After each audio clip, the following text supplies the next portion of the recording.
Who knew you could use one of these incorrectly? And not only that, it didn't make me warmer, it made me colder. That's not how this is supposed to work. And yet that's exactly how it did. Hey everyone, welcome to the Backcountry. My name's Jesse, and on this channel, we're all about getting beginners backpacking. But things aren't always as simple as that. Simple piece of gear that you think you'd know how to use might just need a little bit of extra know-how. For me, that was the good old friendly emergency blanket. You know, these are Mylar, or sometimes called space blankets. And this one specifically, the Swiss Safe brand that I got off of Amazon.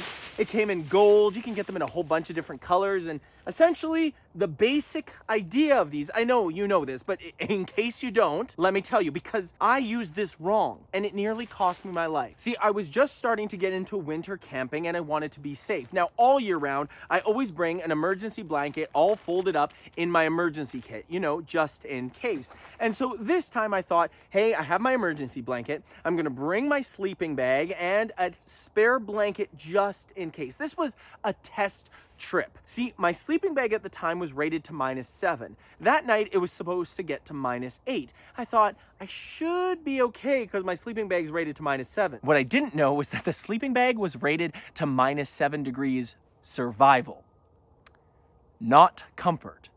And I'm a cold sleeper, so survival is for a warm sleeper. But I brought a spare plush blanket that I got from home, and I thought, with that, as well as my sleeping bag, I should be warm enough. And then if worst comes to worst, I can just pull out my emergency blanket, tuck it in, and I'll be warm for the rest of the night. Boy, was I wrong on all of those fronts. What made the whole situation so much worse was this thing right here. See, you can't just use these the way that you might think that you can. They are meant, first of all, for emergencies. They are not a warm layer. They're meant for emergencies.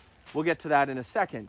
But second of all, you need to use them properly. Otherwise, they can just make you colder. See, this is what happened. I woke up at about 1 o'clock in the morning and I was freezing cold. So I took my extra spare blanket and I put it inside of my sleeping bag and I tucked it all around me and I got a little bit warmer. Then about an hour later, I woke up and I was literally so cold again. I thought, should I push this? Can I figure out, maybe I can get by for another hour or two? And I looked at the time and realized it was 2 o'clock in the morning and thought, I still have another 5 hours before the sun even rises. And if I'm already this cold, I'm just gonna get colder. Now is the time for the emergency blanket. So I reached into my backpack, pulled out my emergency blanket, unfolded it, and this is where I made my first critical error. I thought there was 3 places I could put my emergency blanket. I could put it on top of my sleeping bag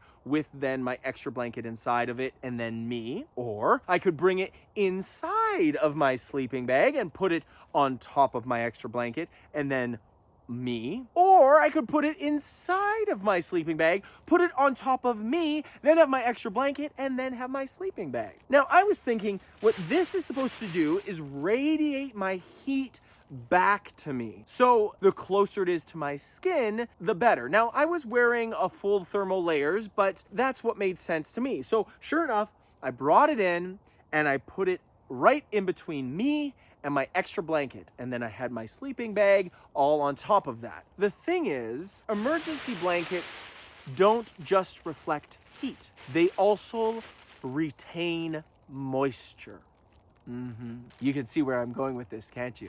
I woke up 30 minutes later, 2:30 in the morning, and I was wet. So wet. Because all of my perspiration had just gone up onto the emergency blanket and came right back down onto my thermals. At this point, I realized I had made a mistake and I should have aborted the mission right then and there. But instead, I thought, that's okay. I'll take the emergency blanket and I'll put it on top of my spare blanket, which is exactly what I did. I woke up half an hour later, shivering cold in a wet blanket that was already starting to harden from the ice. That sleeping bag that I had was to survival standards, and it actually started getting even colder that night than I think -8. I'm not exactly sure in the end, but all I know was that my blanket was sopping wet and it was cold, I was cold, and I was shivering. It was 3 o'clock in the morning. What should I do? I thought about trying to survive for the rest of the night and just stick it out, but I knew I had made a crucial mistake. Getting wet in winter is a death sentence. Being wet while you sleep is a surefire way to get hypothermia.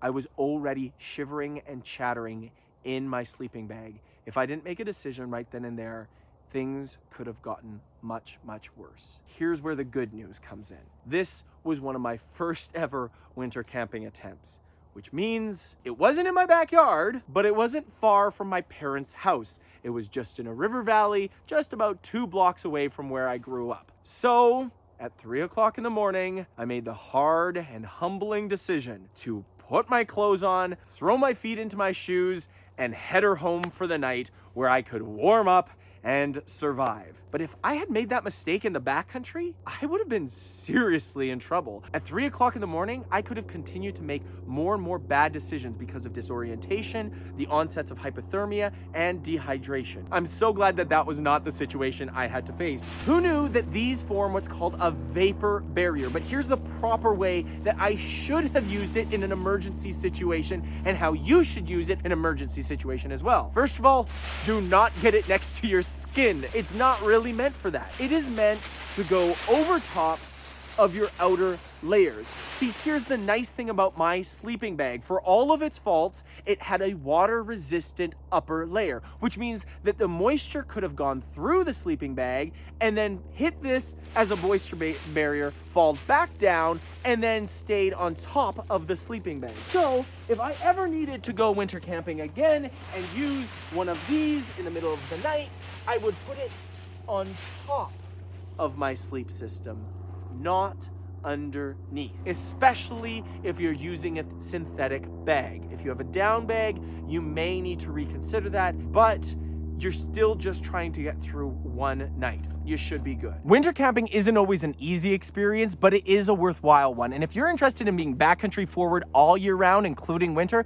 I put together a playlist of 5 short videos to help encourage and equip you on your backcountry forward winter adventures, because you don't have to stop once it's the fall time. You can keep moving forward. So I'll see you in the next one.